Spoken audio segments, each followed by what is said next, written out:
Shalom Bapak Ibu dan Jemaat yang dikasihi Tuhan Yesus, kiranya damai sejahtera Kristus beserta kita semua. Marilah kita tetap bertumbuh dalam anugerah-Nya dan dalam pengenalan akan Kristus sebagai Tuhan dan Juru Selamat kita. Selamat mengikuti renungan firman Tuhan hari ini. Tuhan Yesus memberkati.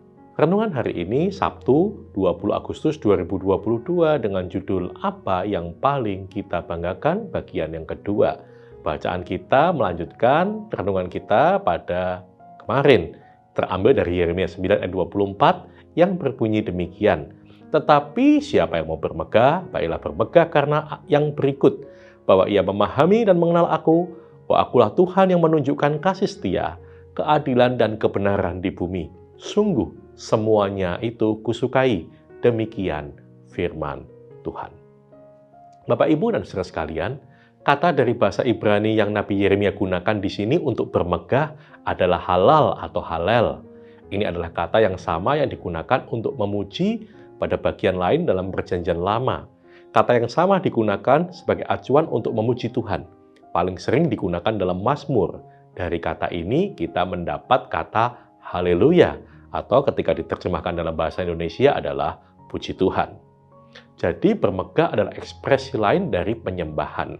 Apa yang kita puji dan sembah dalam kehidupan kita? Apakah diri kita sendiri, prestasi-prestasi kita, hal-hal yang ada di dunia ini? Apakah kita memuji kebijakan, kekuasaan, atau kekayaan? Ataukah kita hanya memuji dan menyembah Tuhan? Firman Tuhan memberikan pengajaran bahwa jika kita ingin bermegah, maka yang pertama, jangan bermegah dengan apa yang saat ini kita miliki, sebab semuanya bisa dengan sangat cepat lenyap.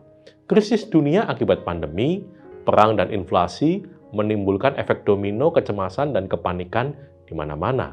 Cemas karena apa? Karena apa yang dulu bisa dijadikan pegangan yang kita andalkan, kini dengan mudah sekali lenyap hilang. Kita makin sadar bahwa hidup ternyata tidaklah linear yang terprediksi ukuran-ukurannya. Hidup ternyata penuh dengan ketidakpastian. Kejadian-kejadian tersebut menyadarkan banyak orang akan nasihat Tuhan Yesus. Barang siapa mempertahankan nyawanya, ia akan kehilangan nyawanya. Dan barang siapa kehilangan nyawanya karena aku, ia akan memperolehnya. 2. Bermegah karena saudara dan saya dicintai dan dimiliki oleh Tuhan.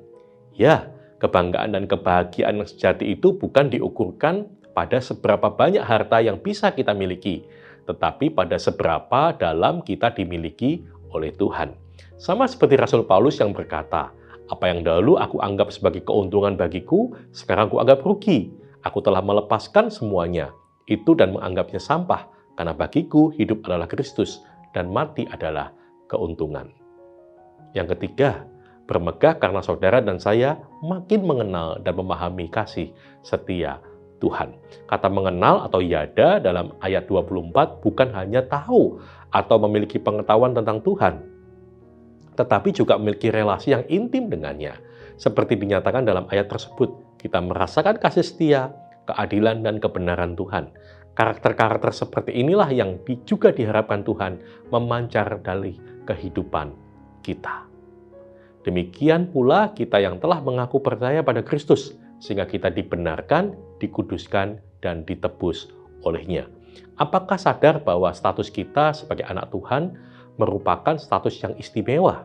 Posisi anak Tuhan itu sebenarnya jauh lebih tinggi dibandingkan semua orang sukses di dunia, karena status ini tidak mungkin didapat dengan usaha manusia.